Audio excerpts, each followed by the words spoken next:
Seguimos con la información, ya está aquí Francisco Abundis, ¿cómo estás, querido amigo? Y el maestro Luis Miguel González, ¿cómo estás? ¿Todo muy bien? Oye, Luis Miguel, empezamos contigo. El presidente acaba de anunciar efectivamente que el TP-01, bueno, lo hizo Jorge Mendoza, el titular de Banobras, que el TP-01 regresa a México. ¿Qué es tan complicado vender un avión? Yo supongo que sí, en primer lugar, porque pues se trata de mucho dinero. En segundo lugar, de la gente que tiene dinero está la gente que quiera tener un avión particular, y un tercer factor que puede ser limitante es, si tú lo quieres comprar, ¿por qué lo compras en una operación tan visible y no a la discreta? ¿No? Digo, de todas maneras en fin, en cualquier caso, para el presidente ha sido motivo de popularidad. Recordamos, nos decías el año pasado, que el bajar los sueldos de los funcionarios, quitarles las pensiones a los expresidentes y el tema del avión le daban muchísima popularidad. Es apostar ese expediente, imagino. Sí, ahora el que no se venda no quiere decir que él haya dejado de viajar en él. O sea, ese evento en sí mismo tiene mucho valor entre los símbolos del presidente y los símbolos de austeridad. Ese sigue funcionando. El otro que se le ponchen las llantas en la carretera. ¿Eso cuenta mucho? Es consistente, es un mensaje consistente de austeridad, él diría. Pero mostrar cómo vivía la élite anterior es políticamente muy rentable. Los Pinos yo creo que ha sido muy rentable. Y el avión, pues, a más razón, ¿no? No me sorprendería que termine siendo un gesto similar, a falta de otra forma de transitar con eso. Digo, además entiendo que entre más pase el tiempo va a ser más difícil. ¿Venderlos? Porque sacas, ¿viste ahorita el video? No son preciosos los aviones. Dices, caray, cómo se transportaba la élite. En fin, dejamos ese tema. ¿Preocupante o no que la inversión, supongo que es la inercia del año que termina, se haya caído 8.7, Luis Miguel? Es más que la inercia, porque es una tendencia que se fue profundizando. Es decir, si descomponemos el año pasado en cuatrimestres, diríamos que el primer cuatrimestre traía mejor trote. Y paulatinamente se fue cansando el caballo. Para mí ese es es decir, cerramos el año más débiles que como arrancamos. Esa es la parte delicada. Y las menciones públicas que ha hecho la IP, mostrándose particularmente contrariada con el asunto de las rondas, oíamos lo que dijo Canacintra, pero no solo ellos. ¿Rompe esta luna de miel que ha habido entre empresarios y gobierno? No ha habido luna de miel porque tampoco hubo matrimonio, para decirlo. Hubo viajes forteros. Nunca ha habido presidente que se haya reunido más con la cúpula empresarial, ¿no? Bueno, parece que sí, pero no se consumó. Pero, oye, no, parece que sí, pero no pagó la cuota, dice, no dio gasto. Tienes dos sectores que en teoría habrían muchísima oportunidad a inversión privada: energía e infraestructura. Y en los dos hubo cambio de reglas del juego. Creo que una parte de la cadena de la inversión se explica por este cambio de la forma en que se tomaron decisiones, cambio de prioridades.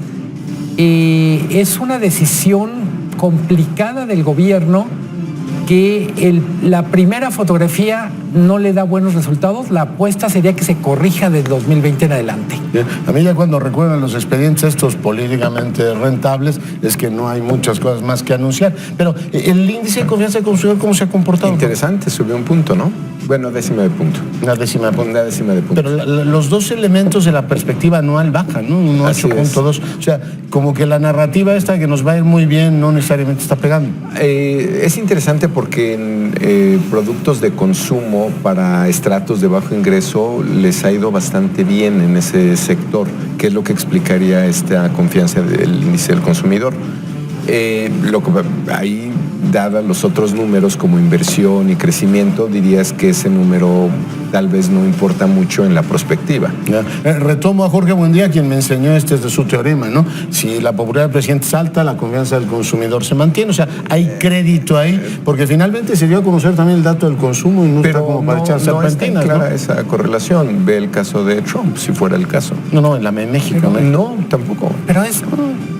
Ahorita ampliamos eso, pero el consumo estuvo pálido. El consumidor se expresa en el índice de confianza, en las encuestas del índice de confianza optimista, y con la cartera se muestra mucho más cauteloso. 1.5 creció el índice de consumo, ¿no? Para ponerlo en perspectiva, es un número positivo mucho más alto que el PIB, digamos.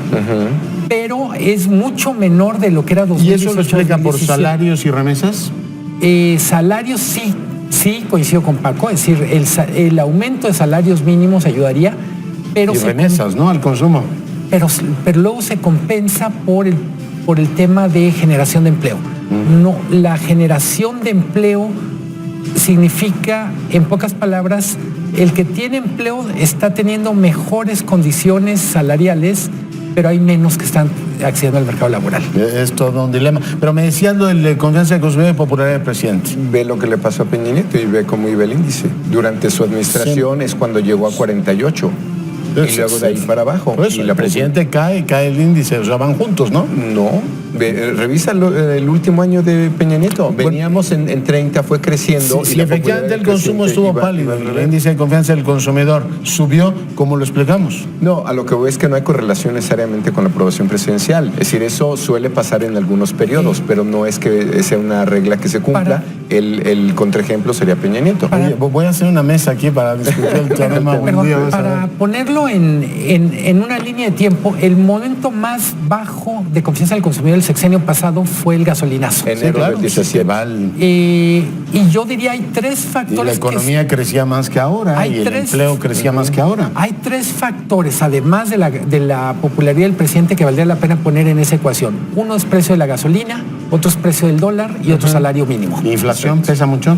Yo creo que tiene ver menos. con el Yo precio de la creo que gasolina. pesa más gasolina y dólar que inflación. Pesa poco dado los niveles que tenemos. Total. Si te fueras a 2 dígitos te pesaría. O con un pico como fue diciembre 2016, enero de 2017, con el gasolinazo. Que fue al fondo del pozo. Digamos, ahí tal vez el mejor ejemplo sea Macri en Argentina. Parte de su derrota tuvo que ver con la inflación y su falta de control de él. Muy bien. Pues mi querido amigo, muchas gracias. Al contrario. Miguel, director, muchas gracias. Pausa en un instante, Jimena Urrutia.